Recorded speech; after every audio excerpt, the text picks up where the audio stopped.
મિત્રો એક વિધાનો વાળો પ્રશ્ન છે અહીંયા. નીચેના 4 વિધાનોમાંથી માત્ર વાસ્તવવાદને અનુસરતા હોય જે વિધાન તે આપણે પસંદ કરવાના છે. હવે અહીંયા જોઈએ 4 વિધાનો છે એમાંથી વાસ્તવવાદને કેટલા અનુસરે છે. શિક્ષણ એ આત્માનો વિકાસ છે. જો અહીંયા આત્માની વાત આવી એટલે આ આત્મા છે એ આદર્શવાદમાં આવી ગયું.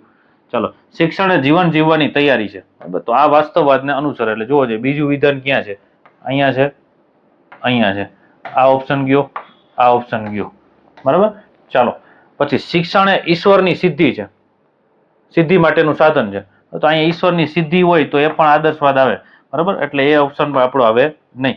બરાબર, વાસ્તવવાદની અંદરમાં અહીંયા 4 જે છે. બરાબર, શિક્ષણ એ કાર્યક્ષમતા અને કુશળતા ધરાવતું, તો આ જે છે વાસ્તવવાદની અંદરમાં આવે.